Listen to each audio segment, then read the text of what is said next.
Welcome to Scott Talks. I'm talking with Patricia Grayhall.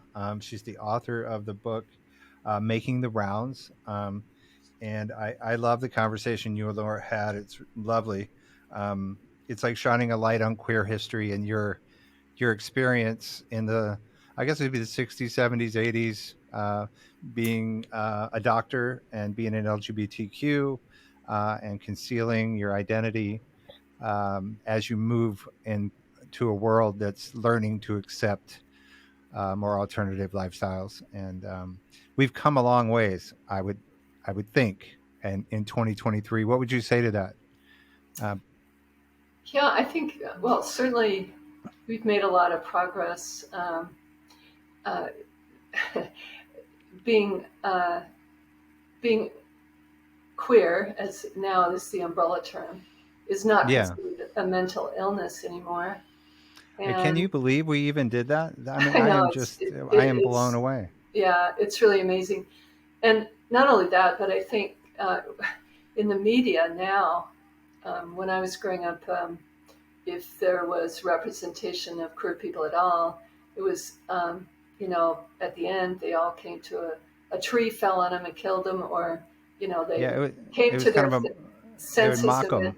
Yeah. They'd be the center of a bad joke, or they would be, like exposed in a way that wasn't a Or positive thing. leading tortured lives. But now, Hmm. now there's a lot of representation and it's very positive. So I think we should celebrate that progress and obviously same-sex marriage. And however, it doesn't apply all over the country, and there's backlash going on now, and Yeah, and especially I certainly don't want to pretend like it's bad. It doesn't have a long ways to go. right. I just think my kids, being in their 20s, would have a hard time understanding the world that you grew up in. Mhm. They would. I have two daughters.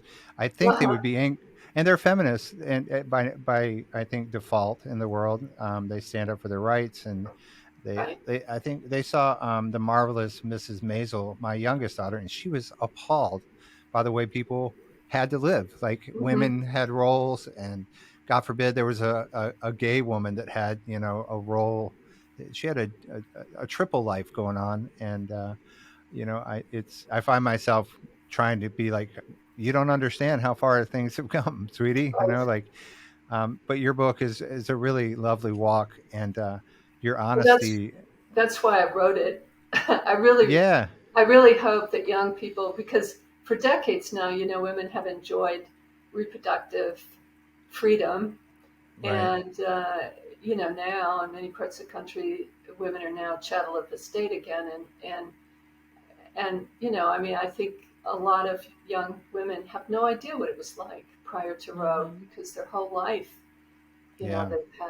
they've had options. So, On um, a side note, like Laura's mother comes from the Jim Crow era, and uh-huh, I even when I came into Laura's family, I'd heard stories about that, but I didn't really sort of have real characters to right. put into the stories. And then when Linda, who began to tell me the stories, it really took on a new meaning, Hmm. and I learned to listen a lot more rather than to sort of respond in a way about what I knew, quote unquote, I'm air quoting, what I knew about the situation.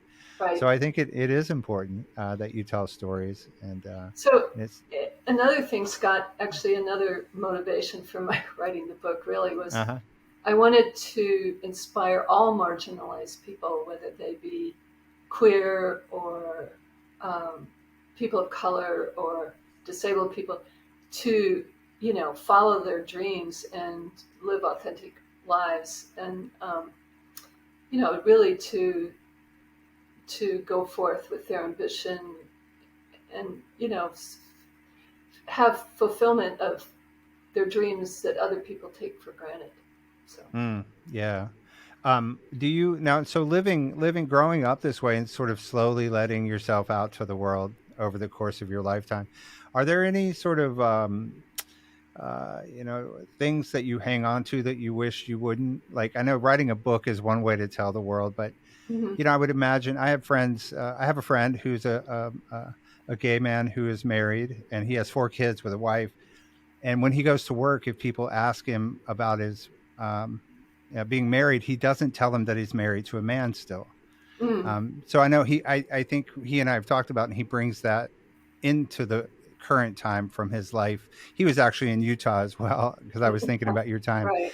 Yeah. being gay in Utah and being a Mormon and being gay, and like how Hmm. like it's got all these cloaks. But is there anything that you find yourself going, oh, there I go again? I shouldn't.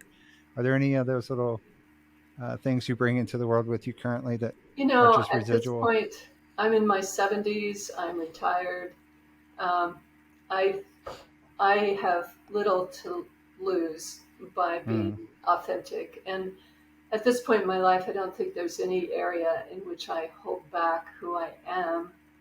It's That not like I, talk about my sexuality all the time with strangers, but I don't hold back. And I think, this was the right time for me to write this book too. I couldn't have done it even a decade ago, I think.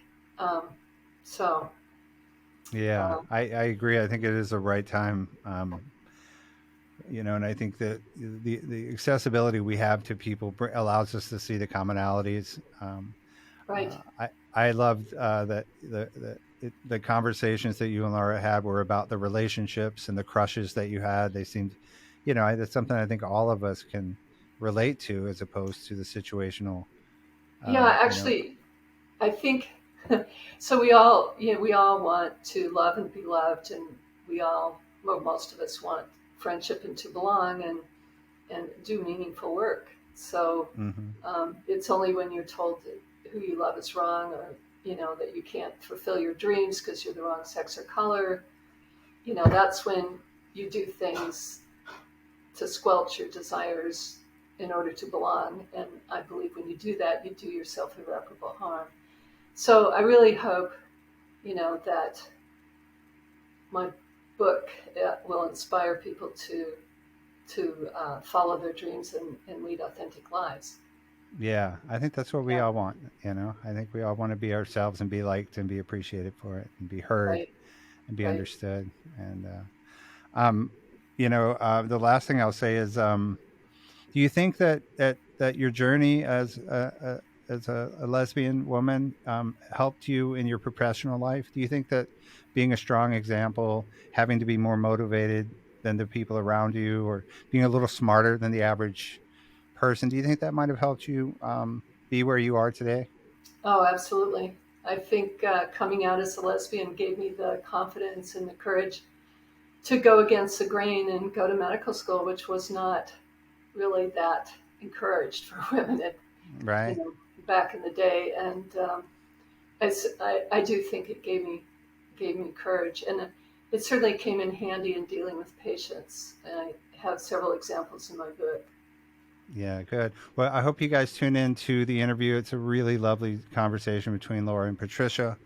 You can find all of Patricia's contact information in the show notes, and the book is called Making the Rounds: Defying the Norms in Love and Medicine. And we appreciate you being on the show and telling your story. Thank you both. All right. Thank you. Bye. All right. Thank you so much.